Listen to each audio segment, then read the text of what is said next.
हाँ बहनों भाइयों, जय श्री राधे, जय श्री सीताराम। एक बहुत सुंदर सी कहावत महाकवियों ने कही है बहनों भाइयों। गुर गोविंद दो खड़े काके लागो पाए, बलिहारी गुर आपने गोविंद दियो मिलाए। तो बहनों भाइयों, इस कहानी के पीछे बहुत राज छुपा हुआ है। इस दुआ के पीछे बहुत सुंदर राज छुपा हुआ है। तो क्या राज छुपा हुआ है, तो बहनों भाइयों, जानने से पहले आप हमारे गुरु ज्ञान दर्पण चैनल को लाइक और सब्सक्राइब अवश्य कर दें और सुने बड़ी सुंदर सुंदर कथाएं। अगर आप चैनल पर नए हैं तो हमारे चैनल पर अवश्य आ जाएं और चैनल को सब्सक्राइब कर लें, क्योंकि रोजाना आप सुनेंगे नई नई कहानियां। तो बहनों भाइयों, एक समय की बात है कि राजा के एक ही बेटी थी। वो बहुत ही सुंदर थी और बड़े सुंदर स्वभाव वाली थी। राजा सोच रहे थे कि हमारी बेटी राजपाट में ध्यान लगाए, लेकिन वो राजपाट में ध्यान नहीं लगाती थी। वो किस में ध्यान लगाती थी बहनों भाइयों? वो भगवान के चरणों में ध्यान लगाया करती थी। एक समय की बात है, क्या हुआ कि रात्रि का समय था। एक चोर चोरी करने के लिए इधर उधर भटक रहा था। चोर सोच रहा था, अरे कहीं कुछ मिल जाए, क्योंकि 2-4 दिन हो गए हाथ में कुछ लगा नहीं है। तो चोरी के ख्याल से उसके दिमाग में विचार आया कि आज चलो राजा के घर में ही कुछ चोरी करते हैं। अगर पकड़े जाएंगे तो जेल में जाएंगे, अगर कुछ मिल गया तो जीवन भर बैठे बैठे खाएंगे। तो बहनों भाइयों, वो राजा के महलों के पास में पहुंचा। तो जहां पर उस बेटी का महल था, उसका कमरा जो था, उसी के पास में जाकर के छुप गया। सोचने लगा इसकी बेटी सो जाएगी तो इसी के पास में बहुत सारा धन होगा और मैं लेकर के फरार हो जाऊंगा। लेकिन बहनों भाइयों, उस बेटी को नींद ही नहीं आ रही थी। वो बैठे बैठे भगवान से यही प्रार्थना कर रही थी, हे प्रभु, मुझे कोई ऐसा सद्गुरु मिला दो जिससे मैं आपके दर्शन पाऊं।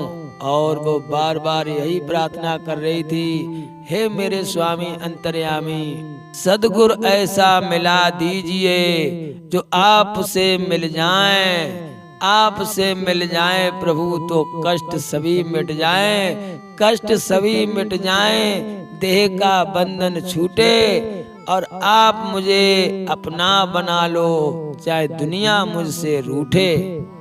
चोर ने सुना, अरे ये तो बहुत सुंदर बात कह रही है, तो हमें चोरी करने से क्या फायदा, बन जाए इसके गुरु और जितना माल होगा फिर तो ये अपने आप ही दे देगी। चोर के मन में विचार तो अच्छा आया।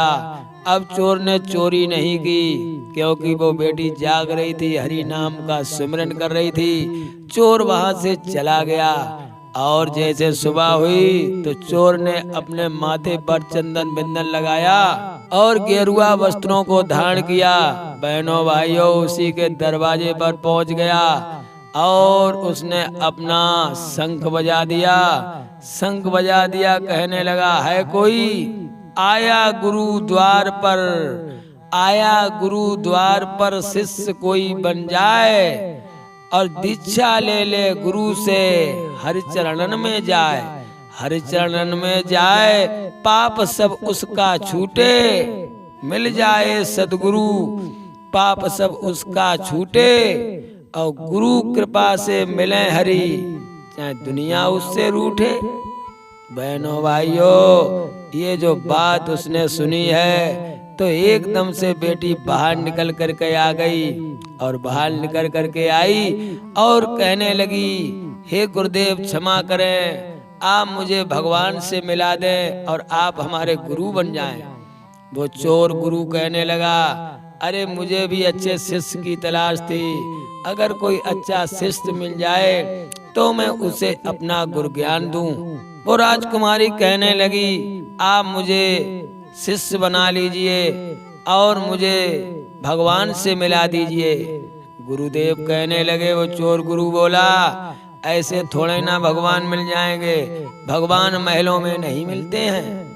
वो बेटी कहने लगी फिर भगवान कहाँ मिलते हैं? चोर गुरु कहने लगा भगवान तो जंगलों में मिलते हैं, बड़े बड़े महात्मा करन तपस्या जाएं और काऊ विध से हमको श्री हरि मिल जाएं। तो तपस्या करने के लिए जंगल में जाते हैं, तब भगवान उन्हें दर्शन देते हैं। बेटी कहने लगी हे गुरुदेव, तो मुझे महल प्यारा नहीं है, मुझे तो हरि का चरण प्यारा है, इसलिए आप मुझको भी सद्गुरु अपने अब कर लीजिए और दीजिए मुझे गुरु ज्ञान, प्रभु के दर्श करा मोह दीजिए। आप गुरु ज्ञान दे करके हमें भगवान के दर्शन करा दीजिए। तो कहने लगा वो चोर गुरु, तो तुम्हें मेरे साथ चलना है? बोले हाँ मुझे चलना है। गुरु कहने लगा अगर तुम्हें मेरे साथ चलना है तो सुनो मेरी बात, सारा धन और दौलत बांध पोटरी ले और जंगल की मेरे सीध अभी भर ले। मेरे साथ जंगल के लिए तुम चलो और वहीं तुम्हें भगवान के दर्शन होंगे। उस बेटी ने क्या किया, अपने कमरे में जितना माल जेवर था, जितना धन था, एक पोटली में उसने बांध लिया और बांध करके वो उस चोर गुरु के साथ में जंगल को चल दी। बहनों भाइयों, बिकट जंगल में जब वो पहुंच गई तब वो चोर गुरु ने कहा देखो भगवान तुम्हें अवश्य मिलेंगे, लेकिन थोड़ा इंतजार करना पड़ेगा। बोले कैसा इंतजार? कहने लगे तुम चिंता ना करो, भगवान बंधन से मुक्त करते हैं, मैं तुम्हें इस वृक्ष के पास में बांध देता हूँ और तुम यहीं पर बंधी रहो, मेरा इंतजार करना, जब तक मैं ना आ जाऊं तब तक यहाँ से जाना नहीं, और तभी तुम्हें भगवान के दर्शन होंगे। बेचारी वो क्या जाने कि मेरे साथ में छल हो रहा कि कपट हो रहा है। उसने कहा ठीक है गुरुदेव, जैसा आप बताएंगे मैं वैसा ही करूंगी। तो उस चोर गुरु ने क्या किया, उसे उस वृक्ष से बांध दिया। जब वृक्ष से बांध दिया बहनों भाइयों, अब उसने क्या किया, उसके जो माल खजाने की जो पोटली थी उसने आराम से उठाई, वो तो वहां से चलता बना। बहनों भाइयों, वो बेटी वहां पर बंधी है, अपने गुरु का इंतजार कर रही है कि कब गुरुदेव आएंगे और मुझे सदगुरु भगवान से मिलाएंगे। वो तो इसी लालसा में लगी हुई है, उसका ध्यान भगवान के चरणों में लगा हुआ है। इधर वो चोर गुरु आकर के अपने घर में धन दौलत माल खजाना रख दिया। अरे वो तो माला माल हो गया, लेकिन इंसान का पेट तो कभी भरता नहीं है। चोर ने सोचा और चोरी कर ले तो और धनवान बन जाएं। इधर 1-2 दिन बीत चुके थे, लेकिन भगवान की कृपा देखें, उस बेटी को किसी जंगली जीव ने खाया नहीं। अब वो बेचारी भूखी प्यासी उसी बंधन में बंधी हुई थी। इधर बहनों भाइयों, देवर्षि नारद जी भ्रमण कर रहे थे, तो देवर्षि नारद जी ने देखा, अरे वो तो समझ गए ये तो बेटी भूखी प्यासी है, अरे क्या किया जाए। तो नारद जी उसके पास में आकर के पहुँचे। उसका चेहरा लटक चुका था, ओंठ सूख रहे थे, वाणी रुध रही थी, कुछ बोलने में भी कुछ बोल भी नहीं पा रही थी। देवर्षि नारद जी ने जब उससे पूछा, इस बिकट जंगल में तुम क्या कर रही हो और तुम्हें किसने बांधा है? तो उसने सारी बात को बताया, मेरे गुरुदेव जी ने मुझे बांधा है। देवर्षि नारद जी मुस्कुराकर कहने लगे, अरे कैसा गुरु, वो तो तुम्हारा धन लेकर के चला गया, अब तुम्हें बंधन से मैं मुक्त कर रहा हूँ, तुम अपने घर को जाओ। बेटी कहने लगी, नहीं, मेरे सदगुरु ने कहा तुम यहीं रहना, जब तक भगवान ना मिल जाएं और मैं भी आ जाऊं तभी तुम यहाँ से जाना, मुझे बंधन से मुक्त मत करो। मुझे मरना कबूल है, लेकिन गुरु के वचन को भुलाना कबूल नहीं है। मेरे गुरुदेव ने जो वचन दिया है मैं उसका पालन करूंगी। बहनों भाइयों, अब तो देवर्षि परेशान हो गए, तो देवर्षि ने जाकर के स्वयं श्री नारायण से ये बात कही। जब नारायण जी ने देखा ये तो मेरी परम भक्तिन है और एक गुरु के चक्कर में ये बंधी है, इसका बंधन कैसे छुड़ाया जाए। देवर्षि नारद जी कहने लगे प्रभु आप चलेंगे तो बंधन से मुक्त हो ही जाएगी। भगवान तो दया निधान है। भगवत प्रेमियों, अब श्री नारायण वहां से चल देते हैं, आकर के उसी जंगल में प्रकट हो जाते हैं। देवर्षि नारद जी कहने लगे अब तो बंधन से मुक्त हो जाओ और श्री हरि के चरण छुओ। तुम्हें भगवान की प्राप्ति करनी थी, भगवान के चरणों को स्पर्श करना था, सो श्री हरि नारायण तुम्हारे सामने खड़े हैं। वो बेटी कहने लगी ये तो सही है, भगवान तो आ गए, लेकिन जब तक मेरे गुरुजी नहीं आकर खोलेंगे तब तक मैं बंधन से कैसे मुक्त हो जाऊं। देवर्षि नारद जी कहने लगे अब तो बड़ा चक्कर है।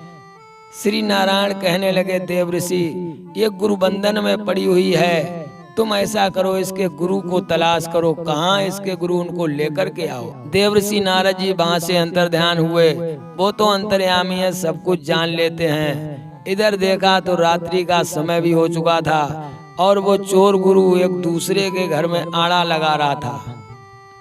चोर जब धन लूटने के लिए मकान को खोद रहा था, उसी समय देवर्षि नारद जी प्रकट हो गए। उसने सोचा कोई घर वाला आ गया। जब भाग खड़ा हुआ, देवर्षि नारद जी ने पकड़ लिया उसे। कहाँ जा रहे हो? बोले कौन हो तुम?